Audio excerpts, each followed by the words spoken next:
Hello, viewers. You welcome. This is Professional Teachers Forum, no scripts, no filters podcast. We talk anything about education, business, finance, and then lifestyle. Today, we are going to have a friendly conversation, an educative one, with Honorable Jerry Akoho. Now, male teachers, for how friendlier should you be with your female teachers or your female colleague teachers, and even the students? How friendlier should you be, and how healthier would that be? Jerry, this is the topic on board. You're a male teacher. Have you ever been seduced by a female student before? Interesting question. Okay, so when you consider your normal day, how many hours do you spend in school? He's not answering the question straight up. Have you ever been seduced by a female student before? No, try answering my question. Consider your entire day, the one that you are active. Let's say 12 to 13 hours of your day every day. Not the nights when you are sleeping. Yes, I know. How many of these hours out of the 12 or 13 do you spend in school? 8.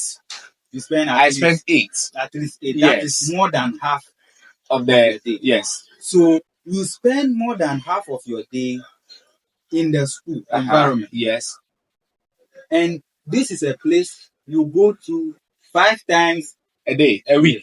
So the people there are the people you interact with the most in your life.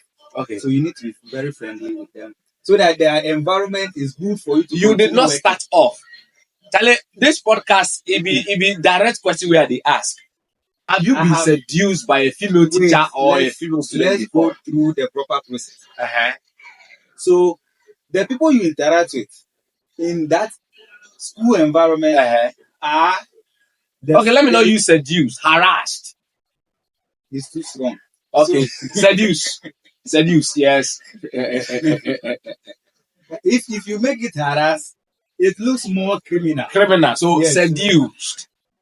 So you there is no way you work with and for those people in that environment, and you don't have to relate well with them. Okay. But there is supposed to be a barrier. A barrier. Or is it a boundary? A barrier? Barrier, anything you want to call it. But there should be a limit to how far you go. In relating with your colleague teachers who are female. Yes. There are certain conversations you should not have with them. Because a lot of them are either having boyfriends or married. Or they are married. Okay. And you should know these are not your family members. So you should look at the person very well before engaging in certain conversations. And when it comes to physical touch, you need to, we have something called intimate distance, personal distance, social distance, public distance. Wait. Intimate distance, personal distance, public distance, and social distance. Yes. Those are the type of distances we have. So, intimate distance is between lovers. Okay. Yes, someone you are in love with. You can get very close, touches and that kind of thing. Personal distance is like the one we are having now. Yes. Because we are friends. Yes. We are family. So, it's kind of close a bit. Okay. Then we also have the social distance, where you are an arm's length away from the people. So you should take note. If you are not friends with the person, don't initiate any intimate distance. If you are not lovers, if you are not lovers, yes. Don't initiate intimate distance. If you are not a friend, personal distance. Don't initiate personal distance until you have reached that level. Okay. Social distance is the best. Yes. In any conversation or interaction. Now, try to keep social distance. Okay, and I know we will have another topic, segment on that topic. Why lovers, teachers who fall in love with each other should not be on the same. Should not be on the same platform, on the same stuff. Basically, what I was trying to say is that once you are not friends with the person and you initiate personal distance, it is seen as harassment. Okay. If you are not lovers, if you don't have that agreement, and you are initiating intimate distance, it's a harassment. It's a harassment. Now let's come to the teachers. There are male teachers. Most of them sometimes students, female students, to find their own means to put them into trouble. They will be there. They will be like, this teacher has done this. This teacher has done this to me. How friendlier? How should a male teacher relate with the female students in the school, in order not for the students to feel like the teacher is distancing himself from them? Because students would like to get close to you, the teacher, share their problems with you, tell you whatever they are going through, because most of them are not staying with their real parents. They go through a lot. So you, the teacher, you get the opportunity to be close to this kind of students. How well should you relate with such people? Okay. You know, in this our current dispensation, many of our learners do not even know their fathers. Okay. So they are being raised by single mothers. So when they come to school and they meet you, a male teacher, you are a father figure. Okay. And aside that, the teacher is the second parent to the student. So invariably, there will be that personal relationship with them. And some of those personal relationship interactions can be misconstrued or misinterpreted. There was once I have this female in class 5, she should be around 11 or 12, and she has started developing breast.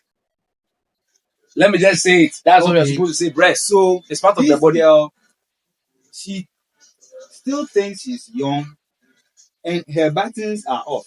Two of the buttons up here are off. So when she sits down, the flap is open, and you can see part of it. Yes. Yeah, you can see things. But they very, very tiny there. Tiny, but they have started coming in. Yes. So I called her closer to myself and told her, you are growing. Before you could leave yourself, going around Manchester and all that. But as you keep growing, you need to start covering up more, especially now that you are growing those things around there. So when you go home, tell your mom to fix the buttons for you. Before I knew it, this girl went around telling the colleagues that I said she's now mature, she has grown dressed, and I am interested in her. Come on, say Charlie. You see, so that could, my actions were genuine, but they were misinterpreted. Another teacher was jailed for 10 years before later the truth came out that he never did such thing. The student went for extra class, and came back, and later they discovered that he was pregnant. This girl went and did something, and he lied against the teacher that when she came to the extra class, she was going to urinate. The teacher followed her and did something to her. So later, she herself came to confess that this was not good. Just imagine. You've already tarnished the image of the teacher. Okay. There are other cases too, where in the house, that child has never been hurt. Apart from when the child was younger, when they carried her, everybody is hugging her around. From age, let's say 7, 8, thereabout going, nobody has hugged her. So that child comes to the school, and then maybe she did something well, and you gave her a hug or a touch or something. She feels different because she's an adolescent. And that coming from the opposite sex feels even more different. You see? So that touch or that hug, that part from the male teacher, she will go around telling everybody.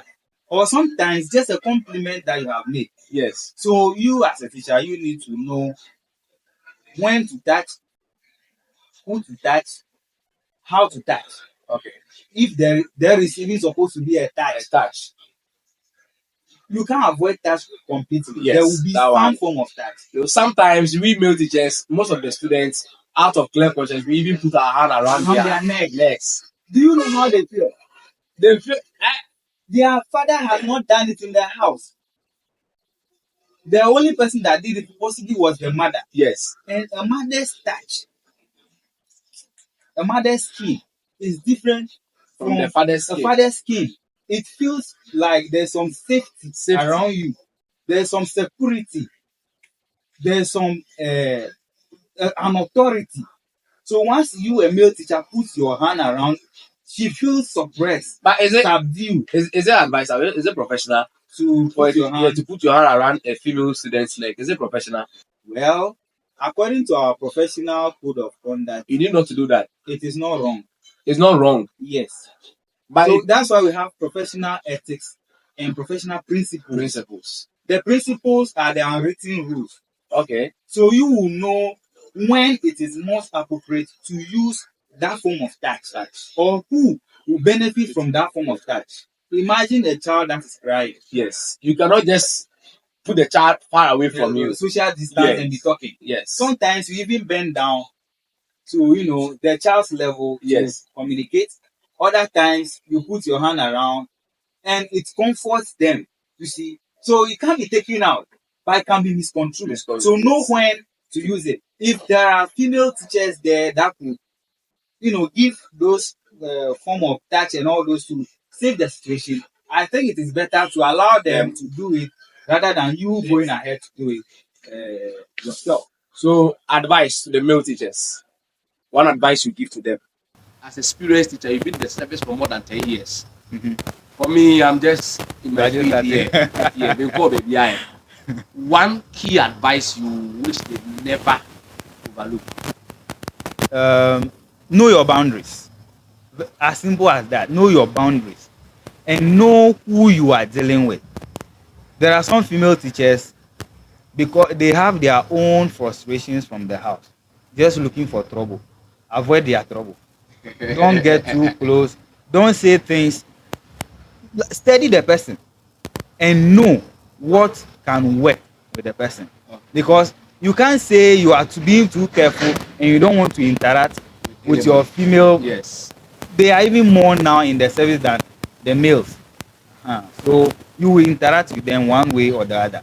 The same applies to the students too. Know which one to interact with and which one to keep at a social distance. Because some of them deserve social distance. And some of them, as they are seeing you, they are admiring you. Yes. So they will come close to you with a clear mind, but at the end of the day, their intentions. Their intentions are pure. They love you. The normal. Not the normal love. The actual love that you can call love, that can lead to marriage and relationship. Yes, really? They have seen you and they love you. A 16-year-old is biologically mature. It's just that socially we wanted that female to reach 18. But a 17-year-old is biologically mature to even give birth. They have the brain.